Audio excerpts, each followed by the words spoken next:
Dacheen Arabaa fi addunyaan Islaamaa goota akka isaam argiteen beektuun inni dhalatee darbee osoo hin taane seenaa dhiigaan barreessee bara baraan kana fedham. Inni Leenca Baabiloon gameessa seenaa utubaa onnee uummataa cunqurfamee fi gaachana diddaa warra dhiyaatiin yeroo hoggantoonni Arabaa hundi sodaa Impaayeera Ameerikaatiin jilbeenfatan yeroo addunyaan dhiibbaa fi maallaqaan bitamtuun Saddaam qofatu mataa isaa akka gaaraatti ol qabee morma isaa diinaaf gadi qabu dideem. Inni addunyaa Islaamaa fi Arabaa keessatti mallattoo cichoominaa yoo ta'u Falasxiinotaaf ammoo abbaa ture. Gaaffiin yeroo ammaa sammuu addunyaa keessattuu hayyoota waraanaa fi siyaasaa warra dhiyaa raasaa jiru tokko Ameerikaan isheen waggoota 20 dura Leenca Baabiloon goota addunyaa Islaamaa fi Arabaa kan ta'e Saddaam Huseenin Kuffistee har'a maaliif dachee Faarsi dura dhaabbachuun dadhabdee jilbeenfattee Saddaam Huseen akkamitti kufee kan jedhu dabalatee taateewwan biyyoota lamaanitti mudatee wal madaalchisuun xiinxala bal'aa qabannee dhiyaannee jirra. Gaazexaan beekamaan Ameerikaa Washington Post abjuu Tiraamp fi dhugaa dirree lolaa wal-bira qabee madaaluun Kufaatii Tarsiimoo peentaagoonii fagoodee jira. Tiraamp kaayyoo gurguddoo 5 lafa kaa'ee waraana kana eegalee garuu tokkoon isaaniiyyuu guutummaatti hin milkoofne jedha Washington Post. Yoo gaxumuraatti nufaana turtan iccitii kana bal'inaan dhageessuun qophii keenyaam laayik gochuun jalqabaan affeerraa keenyaam yeroo maraatiin.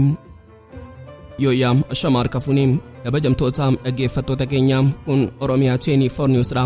Kanneen chaanala YouTube keenyaa faaraa taatan subscribe gochuun maatii keenya taam. Qophiin keenya namoota hedduu bira akka ga'uuf laayik share gochuun waliif qooduun dagatinaam. Haga xumuraa qophii keenyaatti turtii gaarii.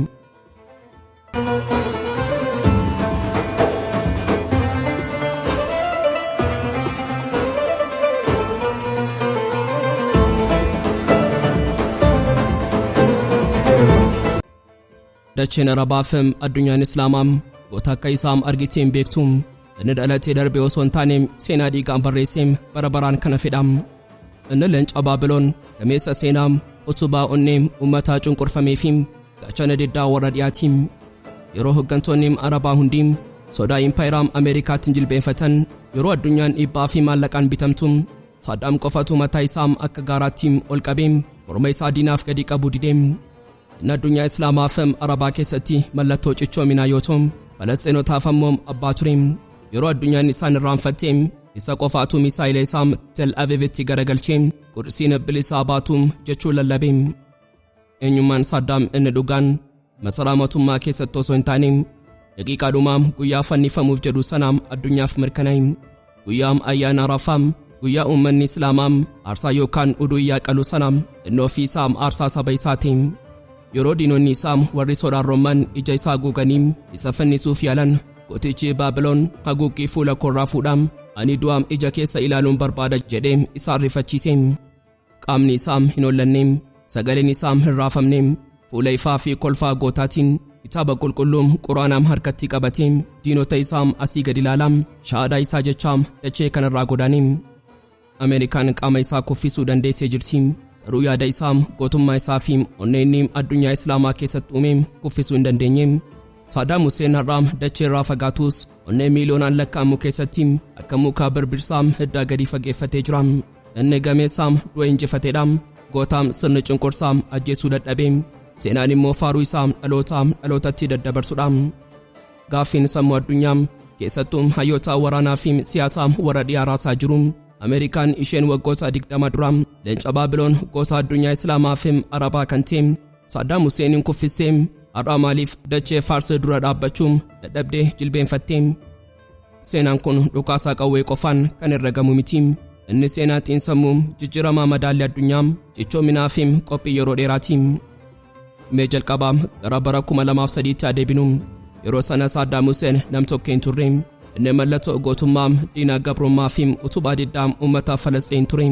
Saddaam yeroo hoggantoonni Arabaa hundi Washingtonitti jilbeenfatan inni mataa isaa ol qabatee Falasxiinin bilisaa baatu jechuun lallabaa ture. Wanti warri dhiyaa isa adabuuf murteessaniif inni meeshaa badiisaa waan qabuuf osoo hin taane of tuulummaa Ameerikaa didee dinagdee doolaara Ameerikaa cabsuuf boba'aa Iraaq yuuroodhaan gurguruu waan jalqabeef. Garuu Saddaam yeroo waraana sana keessa seenu alla addunyaa isatti ulfaataa ture. Ameerikaan bara 2003 Ameerikaa har'aa miti. Yeroo sana waraana qabbanaawaa erga mo'attee booda addunyaan humna tokko qofa jala turte. Raashiyaa yeroo sana dadhabduu turte. Chaayinaan dinagdeen of ijaartus waraana addunyaa irratti dhiibbaa uumuu hin qabdu turte. Saddaam kophaa isaa hafee wanti hunda caalaam ulfaataa ta'e ammoo obboloonni isaa biyyoonni Arabaa ollaa isaa dugda duubaan isa waraananii buufataalee waraanaa isaanii Ameerikaaf banuun Leenca Baabiloon kanaam akka kufuuf gargaaran. Dabalataan Iraaq waggoota 13f uggura dinagdee isaa hamaa jala turte. Loltoonni ishee beelaanii jiru. Meeshaan waraanaa ishee moofee ture. Garuu cichoominni Saddaam seenaa keessatti ni yaadatama. Inni biyya isaa dhiisee hin baqanne. Yeroo harki warra dhiyaa morma isaa hudhu, yeroo fannoo jala dhaabbatu fuula isaarraa sodaan hin turre. Ija diinota isaa keessa ilaalee kolfaam shaadaa isaa jedhe. Inni ni du'e osoo hin taane onnee miiliyoonaan lakkaa'amu keessatti seenaan dhalate. Duutii isaa gootummaa yoo ta'u, kufaatiin Iraaq garuu addunyaa Islaamaatiif barumsa cimaa fi hadhaawaa tokko dhiisee darbe. Ameerikaan yoosii waraantee tokkummaa teknooloojii lafa jalaa fi madaallii sodaachisuun malee jilbeenfatta. Iraan barumsa dhiigaan barreeffame kana sirriitti dubbiste. Iraan kufaatii Saddaam irraa waan lama hubatte. Inni jalqabaan Ameerikaan gonkumaa hin amanamtu. Inni lammaffaan ammoo waraana idilee taankii fi xiyyaara qofaan Ameerikaa dura dhaabbachuun of ajjeesudha.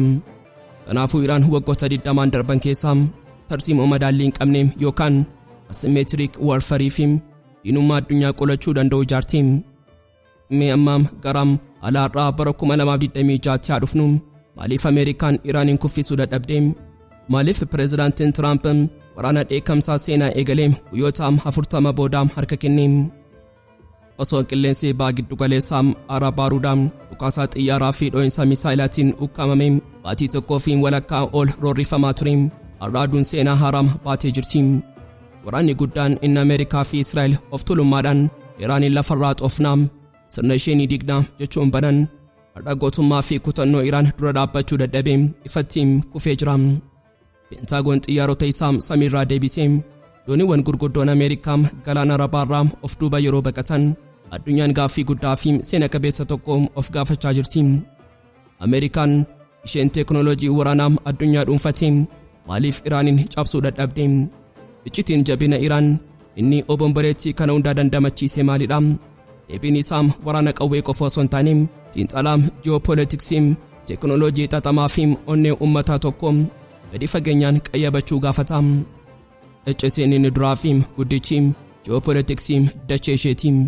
Ameerikaan kanaan dura biyyoota akka Iraaqii fi Afgaanistaan yeroo weerartu lafti isaanii diriiraa fi waraanaaf mijataa ture. Iraan garuu dacheen ishee gaarreen gurguddoo fi ulfaatoo kanneen akka Zaagroosii fi Alboorziin eegamtedha. Hooggantoonni Iraan waggoota 40f dachee kanarratti xiyyaara samii osoo hin taane magaalota misaayilaa lafa jalaa qotachaa turan. Yeroo Ameerikaan boombii lafa uruum fiduun gaarreen Iraan irratti roobsitu, boombiin sun dhagaa fi cirracha malee handhuura kuusaa waraanaa Iraan ga'uu hin dandeenye. Iraan dachee ofii isheetii akka gaachana sibiilaatti fayyadamuun diina xiyyaara qofa irratti hirkatu qaanessitee jirti.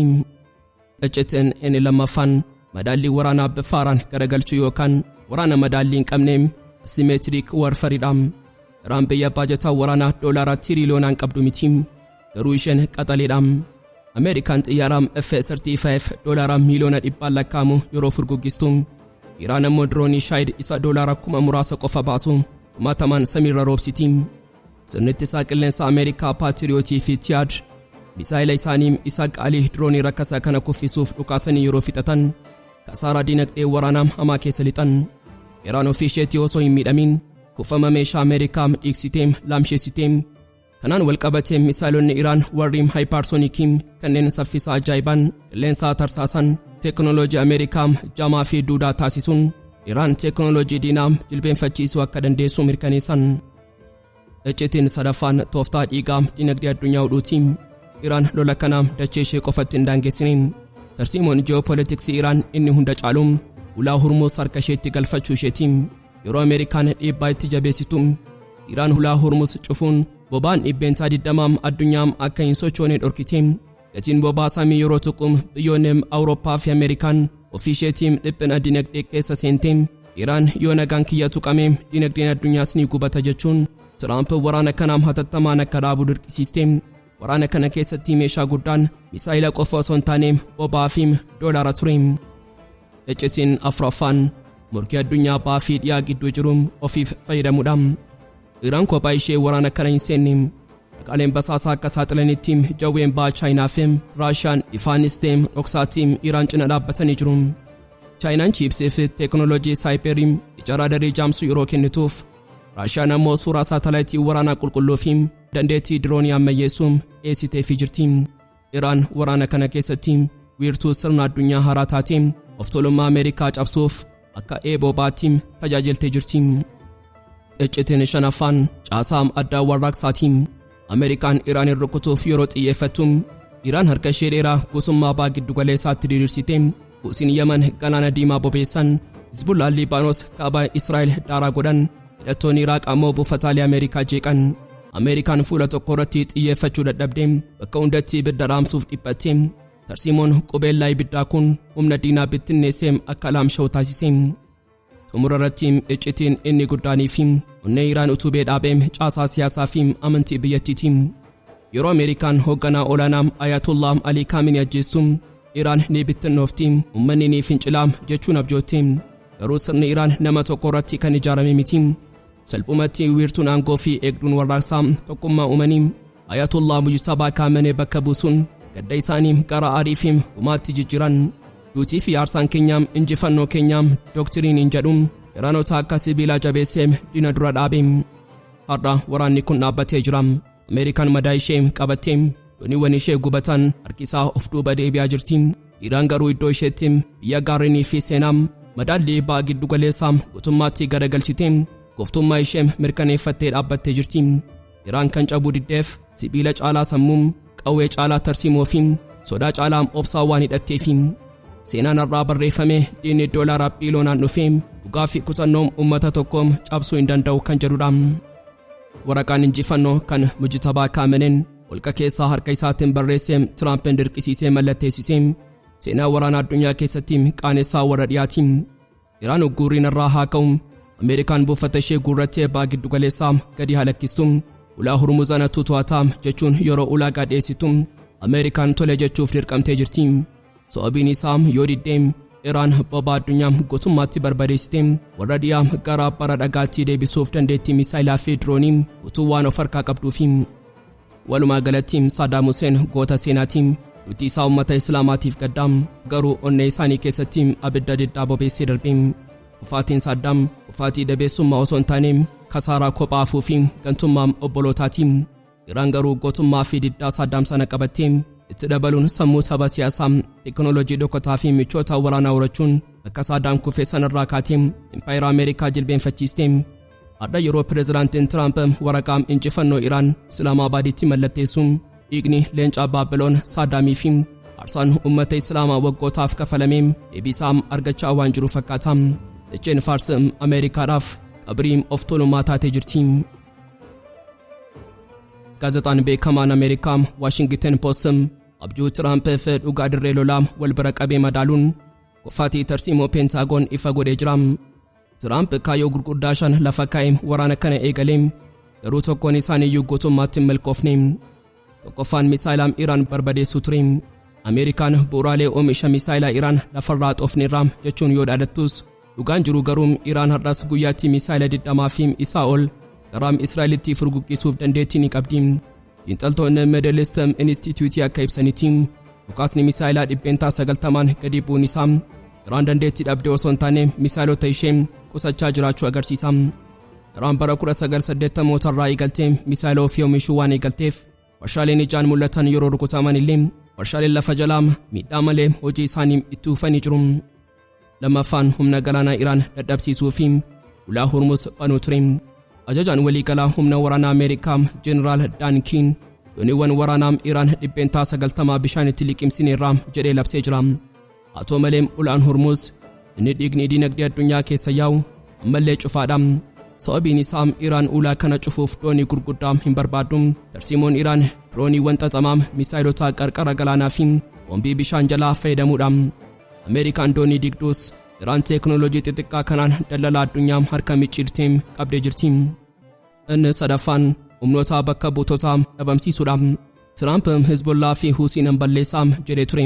Garuu waraanni aarii seena qabeessa jedhamu kun guutummaatti lafa Iraan qofa irratti xiyyeeffate. Hojii Hizbullaa wajjin loluun Israa'eliif dhiisee ba'e.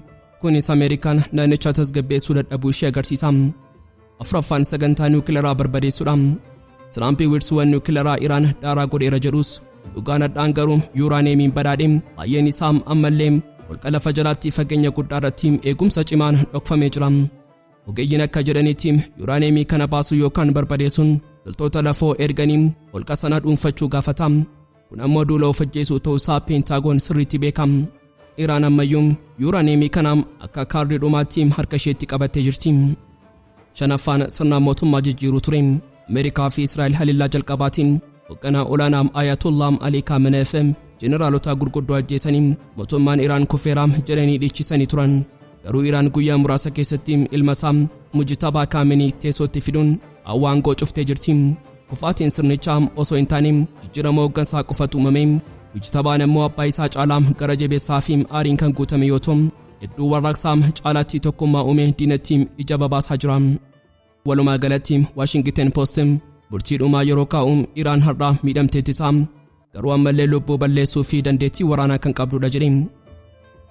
Egaan kabajamtoota dhaggeeffattoota Oromia 24 News qophii guyyaa har'aaf qabannee dhiyaanne asuma irratti goolama. Kanneen chaanala YouTube keenyaaf haaraa taatan subscribe gochuun maatii keenya ta'aa. Qophiin keenya namoota hedduu bira akka ga'uuf like share gochuun waliif qooduun dagatinaa. Haga xumuraatti waan nu faana turtaniif galatooma.